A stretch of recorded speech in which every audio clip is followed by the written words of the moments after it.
Salut tout le monde, j'espère que vous allez bien. Aujourd'hui je suis super contente de vous retrouver dans cette nouvelle vidéo pour refaire mon update lecture du mois de juillet. Voilà. Donc ça fait longtemps que j'ai pas filmé, ça fait longtemps que j'ai pas posté, mais c'est les vacances, voilà. Je profite un peu quand même, voilà, c'est tout. Après je suis désolée pour ma tête, pour le bruit, mais j'ai la fenêtre ouverte parce qu'il fait trop chaud. Il fait beaucoup trop chaud pour que je me lâche les cheveux, sinon je serais déjà par terre là en mode morse, voilà. Et donc aujourd'hui je vais vous montrer tout ce que j'ai lu ce mois-ci. Je viens de faire la vidéo mais elle s'est coupée parce que j'avais trop mis longtemps à la filmer, du coup je suis obligée de recommencer.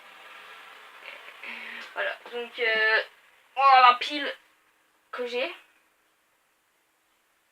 Cette fois c'est pas tombé, c'est plutôt bien comparé à la dernière fois que si vous avez regardé mon dernier update lecture, tout s'est pété la gueule, voilà, sur moi en plus. J'espère. Voilà, donc on va tout de suite commencer avec mes lectures. Alors, au début du mois, j'ai lu... il y a le titre sous mes yeux mais je sais pas. Hein. Ici et maintenant d'Anne Brachard aux éditions Gallimard. Je vais le poser sinon je vais jouer avec pendant toute la vidéo. Et en fait, j'ai bien aimé, mais c'était pas le coup de cœur du siècle. Donc je vais vous expliquer l'histoire et je vais vous expliquer pourquoi c'était pas le coup de cœur du siècle. Donc en gros, c'est l'histoire de Prena qui vient du futur. Et genre, elle vient dans notre... elle vient dans le passé. Pas dans le présent du coup, à notre époque. Elle vient de notre époque. Voilà. De toute façon, c'est une grosse galère à expliquer tout ça, hein, voilà. Déjà au début j'avais galéré, mais là ça va être encore pire. Alors on va expliquer tout ça. Alors elle vient du... Elle vient dans notre époque, parce qu'à son époque, c'est la merde. On peut le dire, c'est la merde, voilà. Genre, déjà les moustiques... en une piqûre ils tuent. Alors déjà qu'à notre époque c'est la merde, mais alors à la sienne c'est pire. Voilà. Et donc du coup, mon voisin parle dans ma fenêtre, super. Et donc du coup, elle vient dans notre époque pour essayer d'arranger les choses afin que dans le futur ce soit pas la merde. Je suis en train de me retourner le cerveau tout seul, c'est un truc de fou. Alors après, comment expliquer, ils viennent avec des dirigeants, donc ils sont un petit groupe, ils viennent avec des dirigeants de leur époque, et voilà, ils les gênent et tout afin d'arranger les choses. Alors, ils ont beaucoup de règles, notamment ne pas fréquenter, ne pas faire de lien d'amitié ni de lien d'amour avec des gens de l'époque, présent. Oh putain, c'est un truc de fou. Et avec des gens qui viennent pas du passé. Si c'est des gens qui viennent du passé, du futur, ils ont le droit. Si c'est des gens du présent, ils n'ont pas le droit. Ils ont le droit que dans leur communauté en fait. Oui, j'ai réussi. Et en gros, Prina, elle va se rendre compte qu'il y a beaucoup de mystères qui tournent autour de son... Enfin, beaucoup de mystères qui tournent autour de sa communauté. On dirait une secte en gros, ouais c'est une secte on va dire. Et elle va se rendre compte que les dirigeants, ils font pas vraiment beaucoup de choses pour arranger les choses. Et donc elle va essayer de se débrouiller toute seule. Et un des gros problèmes, elle va se lier d'amour, à Ethan Jarves, qui est très moche en plus comme nom. Elle va se lier d'amour pour lui, alors qu'elle n'a pas le droit. Voilà, donc elle enfreint toutes les règles, elle s'en bat les couilles totalement, voilà. Moi aussi, vu que j'utilise un langage de merde, voilà. Et donc voilà. Vous avez vu, ça a l'air super bien et tout, c'est ce que je me disais et tout. Et aussi, je me suis dit, ouais, ça a l'air super bien et tout. Et je sais pas si vous remarquez, mais je n'arrive pas à m'exprimer correctement dans cette vidéo. C'est une catastrophe. Voilà. Moi aussi, je me suis dit que ça avait l'air super bien et tout, mais les personnages, je sais pas, j'ai eu du mal. Mon deux pieds a craqué. Mais je sais pas, les personnages, j'ai eu du mal avec eux. Je sais pas, je les trouve antipathiques, plats. Ouais. Prina, elle est vachement antipathique. Tu sais, t'as pas envie d'avoir de la compassion pour elle, limite, parce qu'elle est. Elle est plate, elle reflète presque aucune émotion. Enfin, je sais pas, j'ai pas trop aimé. Et ouais, Tom non plus. Alors d'habitude, moi les personnages masculins, je les aime tous, mais lui, non, je sais pas, j'ai pas accroché du tout. Enfin voilà, franchement, c'était bizarre comme lecture. C'était une bonne idée pourtant, mais ouais, je sais pas, j'ai pas accroché. Même qu'au début, je lisais, mais je lisais pour dire que je lisais, quoi. Je lisais pas vraiment. Pourtant, c'est écrit gros, c'est vachement centré, quoi. Il y a beaucoup de blanc là. Enfin, ouais, mais je l'ai lu, ouais, enfin, je sais pas. Il y a mieux comme livre, franchement, si vous tentez que vous je vous ai cité entre lui ou un autre livre, achetez l'autre livre parce que franchement, lui il est bien, mais c'est pas le meilleur livre de l'univers. Franchement, il y a d'autres choses à acheter quoi. Ensuite, je sais plus ce que j'ai lu après. Bon, on va faire au pif, hein, voilà. Donc après, j'ai lu Alice au pays des zombies de Jenna Showalter aux éditions Mosaïque. Et je vous connais aussi. Alors ce livre, c'est trop un coup de cœur. C'était trop bien, j'ai trop aimé. Alors, je vais vous expliquer un peu l'histoire. En fait, c'est l'histoire de Alice, alias Ali. Elle a un blaze. Ta gueule. Ta gueule, Lisa, ta gueule. Ferme-la, ferme-la. Voilà. Et donc,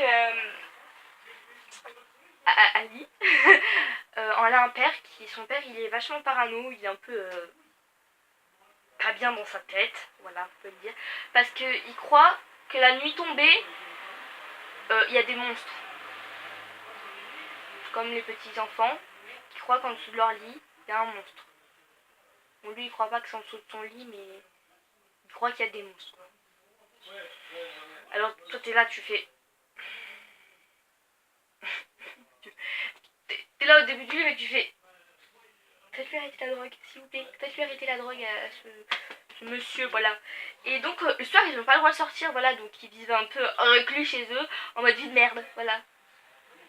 Et du coup, Ali un jour elle va essayer de faire la forceuse avec son papa. Elle va lui faire ouais papa viens on va au spectacle de danse de Emma qui est sa petite soeur. Ce sera mon cadeau d'anniversaire et tout machin. Un cadeau d'anniversaire bien pourra. Moi je vais pas, c'est une petite soeur, je n'ai rien à battre de voir son spectacle de danse. C'est méchant mais je m'en fous. Et bon à part c'est un petit prodige hein, mais bon voilà. Voilà, déjà je sais pas comment mes parents ils ont fait pour supporter de m'emmener à la danse. Moi fou. Je raconte ma vie, je m'étale, j'en ai marre. Et donc elle va y aller et tout, et son père il est un peu en mode voilà, parce qu'il flippe sa race, voilà, il a peur de se faire becter le cul, voilà, faut dire. Et ça n'arrive pas dans la salle, ça n'arrive pas sur le parking du cinéma, il est en mode voilà.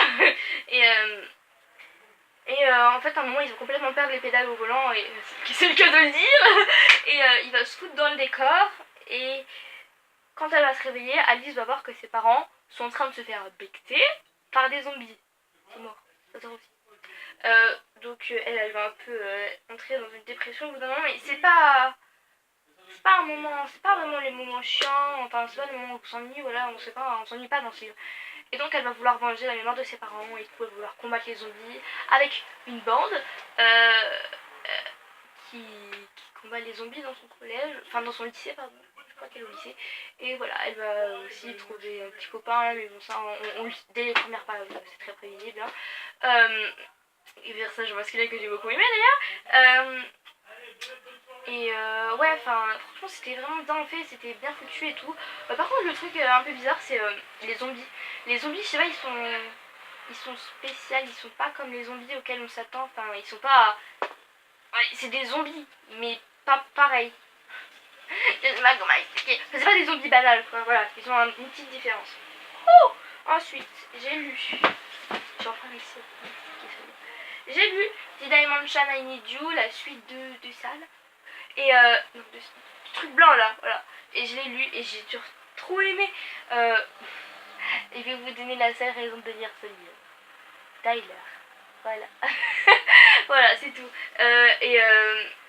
Ouais, genre il était trop bien ce livre. Genre déjà, je vais vous expliquer déjà l'histoire. Ouais, voilà. Donc, comment elle s'appelle déjà, Eden. Déjà j'étais contente de retrouver les personnages. Putain, je m'emmène les pinceaux. J'étais contente de retrouver les personnages, mais pas vraiment Eden parce que Eden, je l'apprécie pas trop. Moi c'est-à-dire que j'étais contente de retrouver.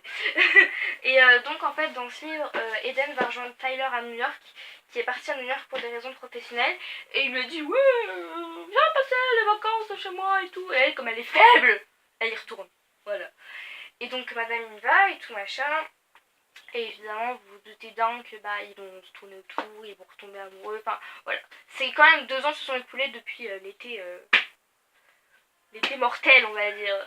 Et du coup voilà, enfin elle y va et tout machin, et ça va beaucoup tourner autour de leur histoire d'amour, des doutes, les doutes franchement ça m'a saoulé par moments, mais franchement j'ai préféré au premier, je l'ai lu en une après-midi, franchement il était top du top. Ouais, franchement, il était hyper cool ce livre. Franchement, je l'ai adoré. Voilà. Après, c'était 50 000 ans. Bon, après, qu'est-ce que je pourrais dire? Ouais, après, le principal problème, c'est qu'ils ont peur d'être découverts parce que Tyler a des colocataires. Et puis, the problème, Tiffany, elle revient. Ah bah oui, évidemment, sinon c'est pas drôle, hein, évidemment. Elle revient. Voilà, et elle revient et elle fout la merde, évidemment, comme à chaque fois. Voilà. Donc, franchement, il était hyper bien ce livre, je vous le conseille, mais tellement, enfin, franchement, il était trop bien. Si vous hésitez à le lire, allez-y, franchement, allez-y. Ensuite, j'ai lu. Oh non, camion de caca de vache. Après, ça pue. Après, j'ai lu Eleanor and Park de Rainbow Rowell aux éditions Pocket Jeunesse que je pose parce que je me connais. Et genre, ben, en fait, je le plaçais tellement en haut de la liste que j'étais un peu déçue en fait. C'est une histoire banale en fait. C'est l'histoire d'Eleanor qui est grosse et rousse, qui n'est pas forcément les standards de beauté pour la société actuelle. Eleanor a une vie de merde avec une famille de merde. Voilà, elle a un beau-père aussi. Son beau-père c'est Norduta. Enfin bref, c'est Nordu. Elle fait son entrée dans un nouveau lycée et en fait elle se fait pas d'amis, enfin tout le monde se moque d'elle et tout et le premier jour elle s'assoit à côté de Park dans le bus. Au début il l'ignore et tout. Puis finalement ils vont se tourner un peu autour à cause des BD que lit Park, des musiques qu'ils écoutent, enfin voilà, ils vont se tourner autour et tout machin. Et ouais, enfin voilà, ça va finir en histoire d'amour, je pense que vous le savez si vous suivez beaucoup de chaînes de livres. Et ouais, franchement, le personnage d'Eleanor, il m'a énervé. Genre déjà, elle a pas beaucoup d'amis, mais madame fait encore la difficile. Bah oui, elle fait la difficile, madame. Genre, Park, il dit un truc, mais genre, un truc, genre, ça lui plaît pas. Non, mais l'autre, elle monte, elle se fait dans des états. Mais c'est un. Genre, je mets dans des. Ouais, c'est vrai que sa vie, elle est pas facile. J'ai un short, hein, vous inquiétez pas. Sa vie, elle est pas facile et tout machin, mais oui, enfin, je sais pas, elle m'a un peu énervée quand même sur certains points. C'était une belle histoire, franchement, mais c'était assez banal. Il n'y avait pas tout qui. Voilà. C'est une histoire d'amour belle et banale. Enfin, voilà, c'est tout. Franchement, je m'attendais vraiment à un truc. Et en fait, bah, c'est pas. Pas. Voilà, pas exceptionnel. Mais bon, il est pas mal, voilà. Vous pouvez le lire, mais ne vous attendez pas à un truc exceptionnel, franchement. Lisez-le en n'y attendant pas à grand chose en fait. Enfin, pas une explosion quoi, voilà. Et enfin, la mer infinie de Rick Yancey, c'est le retour des vannes. C'est le deuxième tome de la 5e vague que j'avais adoré. Mais déjà, regardez-moi ces couvertures, mais oh là là. Ah, ça fait un peu mal aux yeux. Ça fait un peu mal aux yeux dans le retour. Et ouais, franchement, je l'ai adoré. Donc, on va retrouver Cassie qui, après l'explosion de Camp Haven, attend le retour d'Evan dans un hôtel 2, comme un peu tous les endroits de la planète depuis l'arrivée des aliens. Il y a des mondes vraiment dégueulasses. Il y a des rats et des cafards et des cadavres, parce que vous êtes dégoûtant. Et donc du coup, bah, ils vont attendre le retour d'Evan là-dedans. Et ils vont l'attendre et tout. Et là, le gros de l'histoire se passe dans cet hôtel. Voilà. Après, c'est vrai qu'on a toujours plusieurs points de vue. On a le point de vue de Cassie, de Ringer, d'Evan et de Ben, il me semble. Je suis plus trop sûre. Je sais plus, il me semble qu'il y en manque un, mais je sais plus. Enfin, je suis pas sûre que ce soit Ben. Mais voilà. Et non, c'est Pancake. Et franchement, j'ai adoré ce point de vue parce que on apprend beaucoup plus de choses sur Pancake et j'ai appris à apprécier ce personnage alors que je n'aimais pas forcément parce que c'est il est voilà. Et ouais, enfin, franchement, ouais, j'ai appris à apprécier les personnages. Et ouais, voilà. Donc en gros, il y a beaucoup de révélations. Grâce à Ringer, j'ai d'ailleurs aussi appris à apprécier ce personnage que j'aimais pas forcément. Donc voilà. Et donc Cassie elle attend son retour, mais Evan lui il est grave dans une mauvaise passe parce qu'après l'explosion de Camp Haven, il était un peu en mode il était pas mort mais il était pas au mieux de sa forme on va dire. Et il attendait de se rétablir et tout, et il a été recueilli par Grace. Oui, madame s'appelle Grace. Oui, évidemment. Et Grace, elle a recueilli Evan. Ils se connaissaient déjà d'avant parce qu'ils sont de la même espèce. Ils ressentaient pas forcément de l'amour l'un pour l'autre, mais ils se comprenaient. Mais là, par contre, Evan, lui, il veut pas d'elle. Il veut pas entendre parler d'elle parce que pour lui, bah, c'est une autre, quoi. Une autre avec un grand A, si vous les avez dit, vous savez. Et lui, pour lui, c'est un humain. Pour lui, il est totalement humain. Et genre, du coup, ben... Et genre, elle va tenter des percées comme ça, en mode tu me plais et tout machin. Mais lui, non, il veut pas. Il cache l'existence de Cassie. Enfin, il cache pas l'existence de Cassie, mais il cache ce qu'elle représente pour lui. Et genre, à un moment, il manigance un plan pour la... Sauf que ça rate et elle apprend qui est Cassie. Et voilà, enfin, elle comprend pas et tout machin. Mais il arrive à se défaire d'elle et à retrouver Cassie et tout machin. Mais l'autre, Garce, voilà, on va l'appeler Garce, parce que Grace et Garce, ça se ressemble, donc on va l'appeler Garce, ça correspond beaucoup mieux. Et donc, Garce se ramène sa petite fraise à l'hôtel, et vous savez ce qu'elle fait? Vous savez ce qu'elle fait? Vous savez ce qu'elle fait? Elle fout un bisou sur les lèvres à Evan Walker devant Cassie. Alors lui, Evan, il voulait pas, mais il pouvait pas faire grand chose, parce qu'Evan était un peu en mode... voilà. Et donc elle arrive, elle lui force à donner un baiser. Alors moi, je peux vous dire que si j'avais été Cassie et que l'autre garce là, elle avait embrassé mon mec devant moi, extraterrestre ou pas, je m'en fous, je lui aurais arraché les yeux, je lui aurais fait gober, je lui aurais donné une claque qui lui aurait fait tourner sa tête au moins 60 fois avant de l'acheter du haut de la fenêtre. Voilà. Je suis un peu sadique en fait, je les barre un peu beaucoup d'ailleurs. Et enfin voilà, elle m'a vraiment énervée ce personnage, je l'ai détesté. Voilà. C'est un peu tout ce que j'avais à dire. Après, c'est vrai que la fin, je l'ai beaucoup aimé.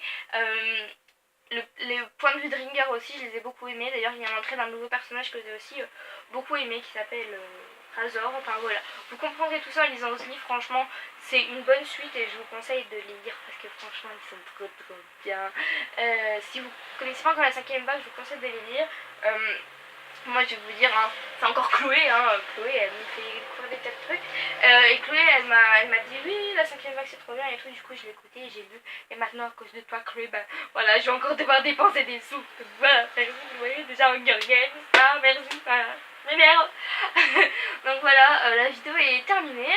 Dites-moi ce que vous avez lu ce mois-ci, dites-moi ce qui vous fait envie dans ce que j'ai lu, ce que vous avez déjà lu, enfin voilà, dites-moi tout et en attendant la prochaine vidéo qui sera certainement le book haul, je vous fais des très très gros bisous, je vous dis à la prochaine, ciao ciao, voilà.